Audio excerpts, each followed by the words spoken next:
नमस्कार विद्यार्थी मित्रांनो, आज आपण NCSMच्या नवीन अभ्यासक्रमानुसार द्रव्यगुण विज्ञान विषयातील मेथिका द्रव्य बघणार आहोत। तर हे पेपर 2 मधले द्रव्य आहेत। तर त्यामध्ये द्रव्य म्हटलं तर त्याचं लॅटिन नेम, फॅमिली, पर्याय, रसपंचक, आमयिक प्रयोग आणि त्याचे अभ्यंतर किंवा बाह्य प्रयोग हे सर्वात महत्त्वाचे पार्ट्स आहेत। तर मी त्यानुसार एक टिपिकल अशी नोट्स तयार केलेली आहे जे महत्त्वाचे पॉईंट्स आहेत। द्रव्य म्हटलं तर त्याचे भरपूर सारे पॉईंट्स करण्यासारखे आहेत, पण आपल्याला जास्त पेपरसाठी वेळ नसल्यामुळे असे जे टिपिकल पॉईंट्स आपल्याला पेपरमध्ये लिहिण्यासाठी उपयोगी येतील असे मी नोट्स बनवलेली आहे। तर त्यामध्ये सर्वात पहिले मेथीला मराठीमध्ये मेथी म्हणतात। त्यानंतर त्याचं लॅटिन नेम जे आहे ट्रायगोनला फेनुग्रीकम आणि त्याची फॅमिली आहे लेग्युमिनेसी। आता सर्वांना फॅमिली म्हटलं तर लेग्युमिनेसी सर्वांना माहिती आहे, पण जेव्हा आपल्याला MCQ मध्ये कुल विचारलं जातं तर त्या ऑप्शनमध्ये शिंबीकुल हा ऑप्शन असताना सुद्धा आपण तिथे गोंधळून जातो, कारण बऱ्याच जणांना फॅमिलीला कुल म्हणतात हे माहिती नसतं। तर इथे लक्षात ठेवा, मेथिकाचे कुल शिंबीकुल आहे। त्यानंतर मेथिकाचा जो गण आहे तो चतुर्बीज आहे। चतुर्बीज हा मिश्र गणमधील एक टॉपिक आहे, त्याच्यामध्ये 4 कंटेंट असतात जे मेथिका, चंद्रशूर, कालजाजी आणि येवानी आहेत। हे तुम्हाला PG साठी अत्यंत उपयोगाचं आहे। त्यानंतर आता आपण मेथीचे पर्याय बघू। तर बरेच सारे पर्याय आहेत, पण मी त्याचे टिपिकल पर्याय घेतले आहेत, जसं की गंधफला, पीतबीजा, कारण याचे जो बीज असतं ते पिवळ्यासर कलरचं असतं म्हणून त्याला पीतबीजा म्हणतात। चंद्रिका, कारण याच्या पानाचा आकार जो असतो तो चंद्राच्या कोरीप्रमाणे असतो। त्यानंतर याला बहुपर्णी म्हणतात का, त्याला भरपूर सारे असे छोटे छोटे पानं असतात म्हणून याचं नाव बहुपर्णी आहे। आणि त्यानंतर हे जे मराठीमध्ये नाव आहे मेथी। आता मेथीचा जो स्वरूप आहे हे कोणाला माहिती नसेल असे तर नसणारच आहे, कारण सर्वांनी आपल्या जाण परिचयाची असलेली मेथी आहे। त्याचं सूप असतं छोटं 30 ते 60 सेंटीमीटर उंचीचे। त्यानंतर मेथीचे जे पत्र आहेत ते त्याला 3 दल असलेले आणि संयुक्त एकमेकाला जोडलेले असतात, या त्रिदल। तर तसंच एक पर्यायी नाव पण मेथीचं आहे त्रिदल। मेथीचे जे पुष्प आहेत ते लहान फिकट पिवळ्या रंगाचे असतात।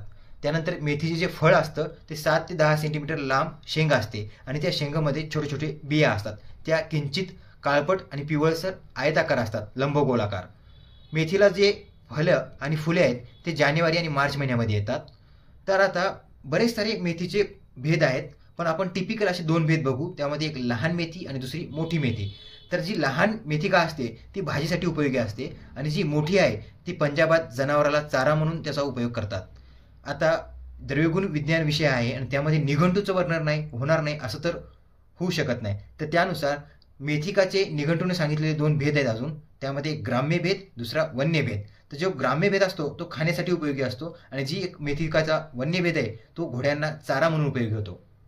उत्पत्ती स्थान, भारतामध्ये मेथी सर्वत्र आढळते, पण त्याच्यामध्ये पण त्याचे जे वैशिष्ट्य आहे ते महाराष्ट्रामध्ये, पंजाबमध्ये आणि काश्मीरमध्ये याची जी वन्य जात आढळते। हे आपण अगोदरच मेथीचे 2 जसे प्रकार बघितले, एक ग्राम्य आणि दुसरं वन्य, तो महाराष्ट्र, पंजाब आणि काश्मीरमध्ये त्याची वन्य जात आढळते। आता महत्त्वाचा पॉईंट म्हणजे मेथिकाचं रासायनिक संघटन, त्याच्यामध्ये अल्कलॉइड्स, अमायनो ॲसिड्स, पॉलिसॅकराइड्स आणि व्हिटॅमिन्स आढळतात। त्यानंतर आता टिपिकल जो प्रत्येक द्रव्य आहे त्याचा महत्त्वाचा पार्ट रसपंचक, आता याच्यावरती आपण आलेलो आहोत। तर मेथीचा जो रस असतो तो कटू असतो, विपाक कटू आहे। आता कटू याचं वीर्य जे असणार ते उष्ण, त्यानंतरचे जे गुण जे आहेत लघु आणि स्निग्ध। आता रस कटू आहे, विपाक कटू आहे आणि वीर्य उष्ण आहे, तर यानुसार त्याची दोषघनता वीर्य उष्णामुळे वातघ्न आणि कटू विपाक आणि रसामुळे कफघ्न। तसेच वीर्य उष्ण आहे, कटू रस आहे, कटू विपाक आहे म्हणून रक्त आणि पित्ताचा प्रकोप करणारा असणार आहे। त्यानंतर आता आपण मेथिकाचे प्रमुख कार्य व काही त्याचे उपयोग बघू।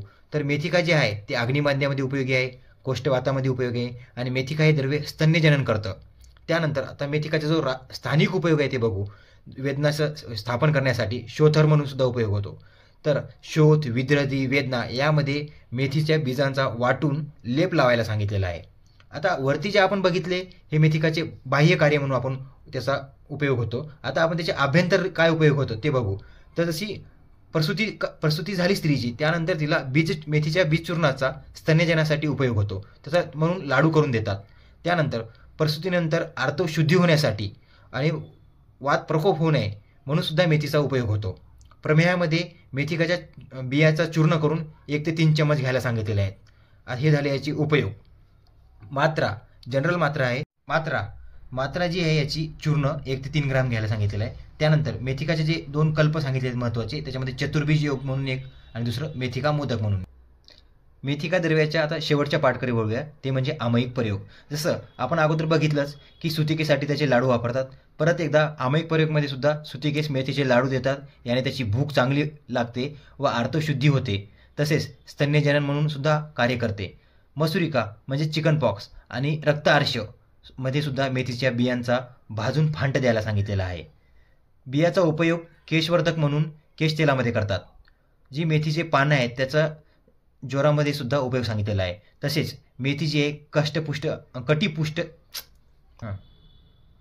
तसेच मेथीच्या पानाची जी शाख आहे ती ज्वरामध्ये सुद्धा हितकर सांगितलेली आहे. तसेच मेथी कटीपुष्टशूलासाठी अस्थींना बळ प्राप्त होण्यासाठी सुद्धा देतात. आता मेथिकाचा जे रिसर्च अपडेट सांगितलेला आहे तर मेथिका हे द्रव्य anti cancerous, anti diabetic, anti ulcer, anti oxidant आणि वुंड हिलिंग प्रॉपर्टीज पण मेथीमध्ये असतात.